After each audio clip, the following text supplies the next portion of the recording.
Good afternoon. Welcome. My name is Micklos, and today we are going to be talking about the story of watches with the NASA space program. I'm first going to be just talking a little bit about the history of watches with the space program, mainly with Apollo. And then I'm just going to be transitioning more to a personal story of a watch that was flown for me by one of our astronauts. But first I'd like to say thank you for letting me be a part of Watches and Wonder. And obviously I have to tell you what kind of watch I'm wearing. This is my mother's watch. She bought it on her first trip to Switzerland in 1954, and it's an Omega and still ticking. It's only had one ruby replaced. So let me go ahead and just tell you a little bit about myself. I've been with NASA, rather than talking years, I like talking launches and landings. So I've been with the Space Shuttle program. I was with that program for 112 launches and landings. And the current program that I'm a part of now, which is called the Launch Services Program, in the 6 years I've been with that program, we've launched 35 rockets. And so it's been an amazing career out at the Kennedy Space Center. Started out as a thermal protection engineer, ended up becoming the airframe lead for the Space Shuttle Columbia. Became a project manager after that to ensure any type of modifications we needed to do to the space shuttles, which was wonderful to be able to be a part of that after we, to improve the safety of the vehicles. And then with the current position I'm in, I am a mission assurance engineer, ensuring the safety of all the space flights and to ensure either our spacecrafts and or our astronauts get safely to where they need to go. But first, let's just talk a little bit, backtrack a little bit, because this is our 50-year anniversary, not only for our first Apollo moon landing, but as well as the significance of how watches became an integral part of NASA's program. So when the Apollo mission started, it was, to me, watches were a significant part to that program, because if you think about it, space flight back in the early 60s, when it came down to how you build a rocket, how you launch a rocket in space, those are all things that the common person can kind of understand, but it's difficult. But wearing a watch is something that humanizes space program. And that was one of the things that NASA realized that you needed a watch that can survive the severe environments of space. Now with the Apollo program, when that rocket launched, anything in that crew cabin was seeing 6 Gs of gravitational force as it left Earth's atmosphere. So that's a lot of force. So the watch that had to be designed had to be able to survive that type of environment during the launch. So also with that, back in the Apollo days, that the watch also not able having to survive the pressures of being in space, but as well as had to survive the severe temperature changes. So when Neil Armstrong left the cabin to walk on the moon, not only was he going from a pressurized environment in his crew cabin, but he was then walking out into the vacuum of space. With that being said, there's also severe temperature changes depending on where the sun is on the moon.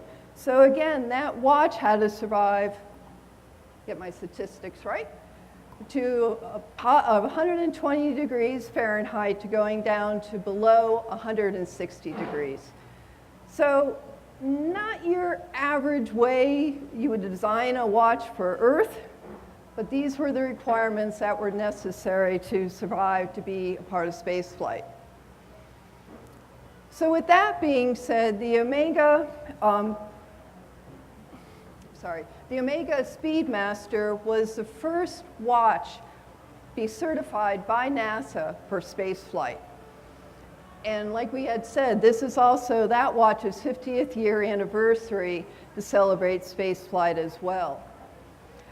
You may notice the large band on that watch, and if we go back one picture, oops, there we go. On the astronaut's right hand, you can see the band, which is them actually wearing that watch during the moonwalk. And there was a fun story I read about with these particular watches. Because the watches were given to the astronauts as official crew equipment, it was just like a spacesuit or anything else. But again, the watch, sometimes the astronauts would keep them. Even though they have personal watches, they'd also have the official watches that were given by NASA. But NASA wanted those watches back in order to give them to the next set of astronauts that would be flying. And they had asked some of the astronauts to give them back, and unfortunately, they didn't get them all back. So they had to bribe the astronauts to say, we're not going to allow you to fly in the T-38 planes, which is the personal jets that the astronauts use from going to the Johnson Space Center to the Kennedy Space Center, unless you give us the watches back. They got the watches back. But obviously, there are personal watches that the astronauts use, which are in museums today. So with that being said, with the Apollo program, then came the Space Shuttle program. And watches continued to be an integral part of the program. If you look at this picture here, you can see some of the astronauts that are wearing 3 or 4 different watches. Some of those are personal watches, some of those are watches that they needed for the scientific experiments that are being performed, or they're wearing watches that are being flown for a family member or a friend that would be returned to them, returned to that person upon the ending of that mission. And what I learned working on the shuttle program is watches were one of those items that were very prized to be flown. Because once again, once the watch came back from space, it was given to someone. It's something you can wear every day. But not too many people could say that this watch has been around the Earth or has traveled 3 million miles. Kind of a nice little statistic there. And just to say that it's been in outer space. So watches have everything that's always flown on the space shuttle for personal items. Watches, I think, has always been one of the #1 things to be flown. So I had an opportunity to have a watch flown in space. I was dating an astronaut, Dave Brown, and he was assigned to the mission on Columbia, STS-107, which happened to be the mission that I was assigned to as an engineer for the thermal protection system and for the structural systems. So it was really unique being able to prepare his shuttle for his mission. So it was about 6 months prior to the shuttle mission, and I was in Connecticut celebrating my birthday. And Dave wasn't able to come with me, but he said, I'm going to be sending you your birthday present to Connecticut. Like, wonderful. So the present kindly comes, and I see it's a watch box. I'm like, oh, great. And I open up the box, and the box is empty. Okay, the New Yorker kicks in, thinking, okay, who stole the watch? And I look at it more closely, and there is a little note that says, help, I've been hijacked aboard the space shuttle. I'm like, oh my goodness, okay, this is wonderful. So with that being said, I had no idea what the watch was, what it was going to look like, but it was just very exciting to know that I'm going to have one of those few and coveted watches that we're able to say has been on a space shuttle flight. So With that being said, we continued to prepare the space shuttle for its mission. And I'd just like to talk a little bit about the shuttle. Has anybody ever seen a shuttle launch? Yes, okay, we got a few hands here. Sometimes, obviously, the shuttle program has ended, but even in Miami area, if it's a night launch, you could certainly see it clear from here. But the space shuttle program, the space shuttle was a very unique vehicle. The orange tank was basically its gas tank, holding liquid oxygen and liquid fuel. And that was the fuel for the main engines. That tank only held 8 minutes of fuel to allow the shuttle going from 0 to 17,500 miles an hour in 8.5 minutes. It's pretty darn fast. On either side, you had the solid rocket boosters. Those were used in the first 2.5 minutes during flight, and then those would be jettisoned off. And at that point, the shuttle was in a high enough atmosphere that the main engines could continue getting the shuttle going to its designated orbit. And then, of course, once the shuttle did get into space, it jettisoned the brown external tank, which at this point, 8.5 minutes later, would end up in the Indian Ocean. So that's how quickly it traveled. So with that being said, and also on the thermal protection system, that was the heat shield that also allowed the shuttle to come back into Earth's atmosphere, because the shuttle does get very hot coming back in. If you think about it, if you rub your hands together, your hands get very warm. Well, think about the friction of air molecules coming across the space shuttle when you're traveling 17,000 miles per hour, or Mach 25. You get a lot of friction and heat resistance going on. So needless to say, the shuttle is very integrated, but was a good spacecraft and always was able to do good missions. Nope. There we go. So now we finally get to launch day. This was on February 1st, 2003. It was an absolutely beautiful launch, went at the beginning of the window. It was a gorgeous blue day, and knowing that the crew got to orbit safely with all its payload, and the vehicle was ready to do 16 days of science experiments, which they had multiple experiments coordinated with the European Space Agency, as well as other schools across the United States. Unfortunately, as the crew was working on all their science experiments, we were actually busy on the ground, because what had happened was there was a piece of foam came off that external tank that we had talked about earlier and actually hit the left wing of the orbiter. The problem was that literally was our clearest picture of what we had to understand what happened to where that foam strike was. So at that time, for the next 16 days, the engineering teams from the Johnson Space Center and the Kennedy Space Center went ahead and did all kinds of analysis to try to understand if that foam strike would still allow the shuttle to come home safely. And it was deemed finally on day 15 that it was acceptable for the shuttle to come in acceptably and allow the crew to come back home.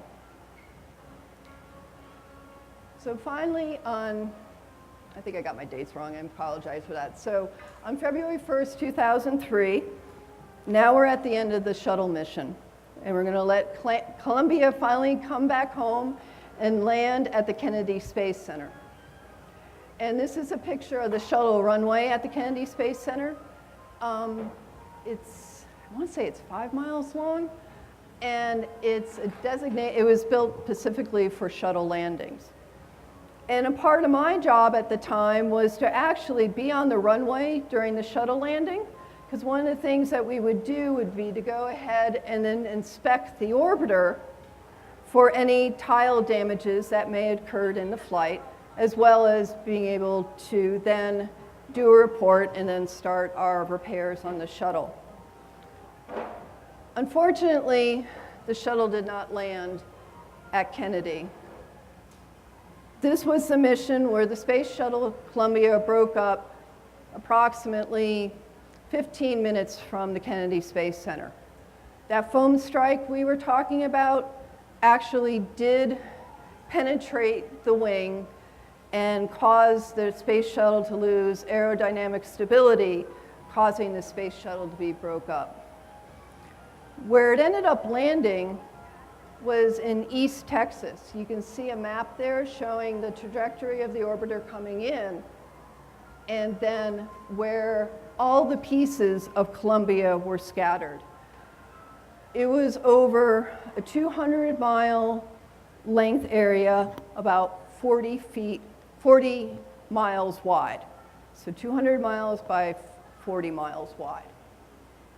So obviously now, rather than working on landing, now we're in a search and recovery mode. So one of the things, the main things that was most important was to find the crew, which was done within the first week. The next part was now to try to understand exactly what happened to the space shuttle. So being a part of that team, I was asked to lead up the reconstruction effort back at the Kennedy Space Center to help identify all the parts and pieces of the shuttle when it came to the thermal protection system and the airframe in order to try to figure out, let the pieces of the puzzle tell us what happened to the vehicle. So why I'm working this reconstruction, in the back of my mind I'm thinking, what if they're ever going to find the watch? What are the odds of finding the watch? And I'm just kind of thinking, I thought about it and I thought the odds of finding it were impossible. Well, about a month after the accident, I got a phone call from Dave's family, and they had been notified by NASA that they had found the watch, which I could not believe. And this is a picture of the watch. So the watch, what was very interesting about it, the watch bands were gone. The face of the watch, the crystal of the watch, was gone. The time of the watch was 9:07, which I thought was very unusual for two reasons. One, 9:07 was the declared time of the accident, and out of all the watches that were flown, this was the only one that came back with the correct time. The second thing I was surprised about was that Dave lived in Houston, and he actually sent it to the Eastern time zone, which I thought was pretty good forethinking. So needless to say, I finally did get that watch back, and it was very surprising to be able to bring that back into work, show it to my colleagues that had actually been processing that watch, and now being able to talk about it. But the real interesting story is a year later. So the year anniversary, the first anniversary of the loss of Columbia, my colleagues and I decided, they asked me what I wanted to do that day, and I said, I just want to go to the runway, have a moment of peace, and then we'll figure out what we'll do the rest of the day. It was a rainy, yucky day, and we decided that with that, we'd go out there, went out in the rain, had my moment of peace, went back in the van, and then we just started talking what we were all doing that day, or a year ago, when the accident happened. And one of my colleagues started saying he was on a team called the Rapid Responsive Team, which was a team that if you were having a bad day, which we had, unfortunately, They were one of the first group of people to go out there and kind of get the situation underneath control. So he was one of the first people out of the 30,000 people that were out there looking for the debris from Columbia. And he was commenting that on the first or second day when he was walking down the debris field, he saw something kind of flickered and there was light reflecting off of it. And so it caught his eye. And he said he bent down to pick it up and he could tell it was a rectangular watch. And my jaw just dropped. And I said, did it have a blue face? We all started crying. He found the watch in a debris field that's over, like I said, 200 miles wide or long, 40 miles wide, 30,000 people looking for the debris parts of the Space Shuttle Columbia. And with the tens of thousands of pieces of debris that was recovered, we only ended up recovering about 40% of the vehicle. I found the person that found that watch.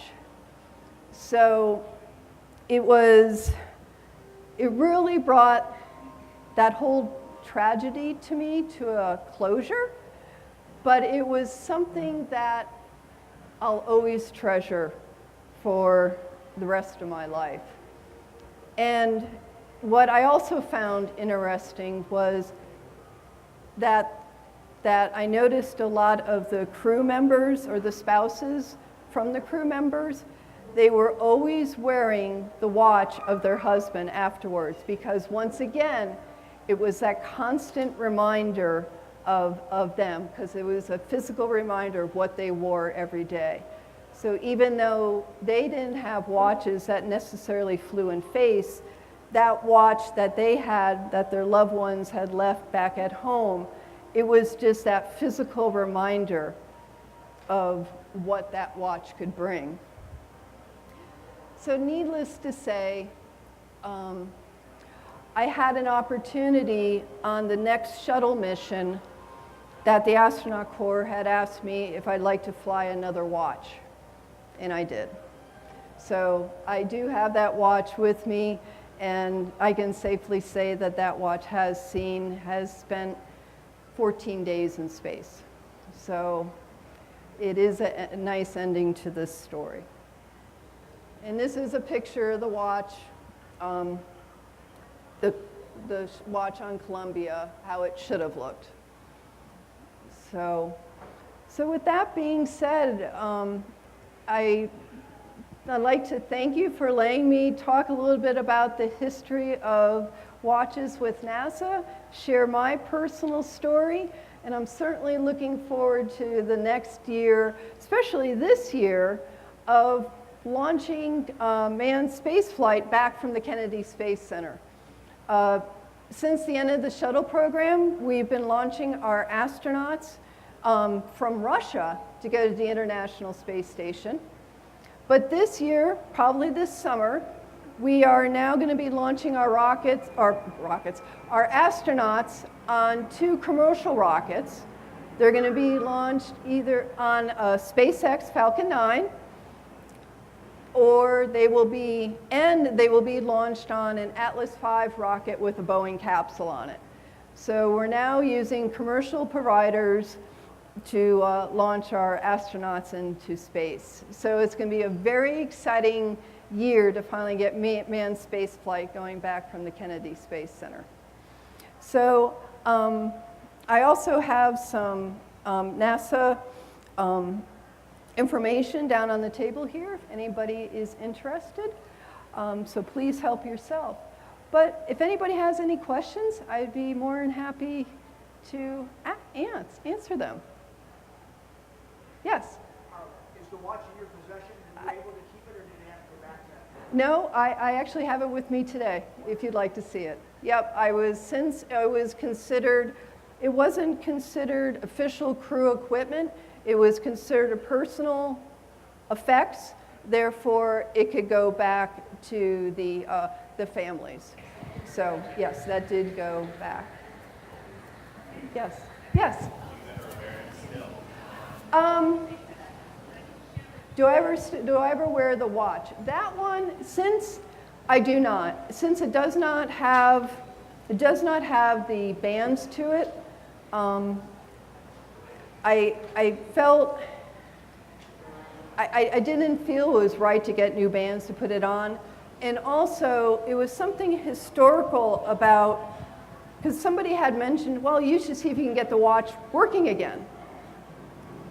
And I thought of the significance of how it came back. And it's almost a moment in time. So the watch is kept just like that. The other watch that flew on the shuttle mission, I do wear daily. Yes. Yes. And it's always a nice reminder. Well, this is my, I have it in my bag. I had to wear my mom's watch today, so, for the Omega.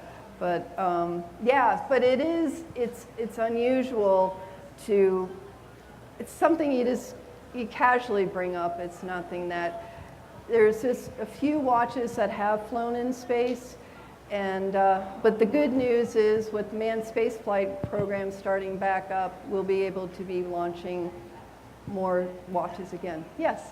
What are your overall thoughts of the shuttle program? I mean, in the context of the Columbia and the Challenger, was it a successful program in your thought, I feel the overall program, it is a successful program.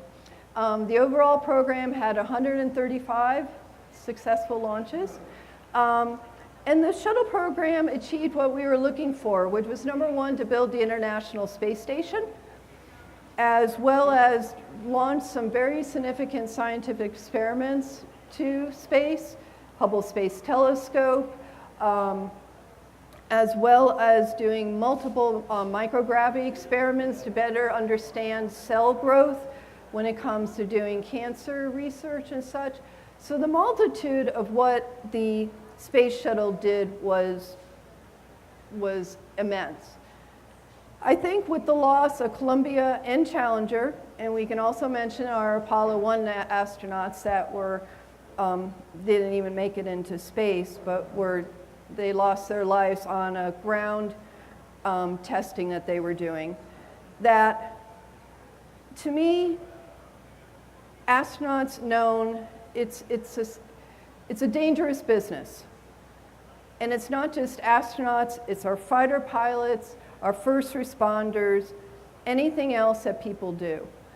And I think with the accidents that NASA has had, the one thing that I know that any crew member who has lost their life is you want the program to learn your lessons and move on. And that's exactly what the Space Shuttle did after the loss of Columbia. We were able to spend 2.5 years doing modifications, fixing the things that we knew needed to be fixed, and allowing those last shuttle flights towards the end of after Columbia, to be probably the safest missions we ever had up until that very last mission. So I think the key takeaway is lessons learned and always moving forward, and how you can constantly continue improving so that you're providing the safest vehicle. Yes. Any other questions? All right, please help yourself to the things there. Thank you. Thank you.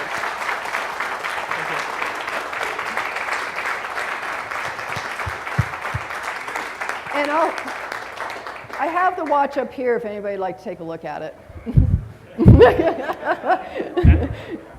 What?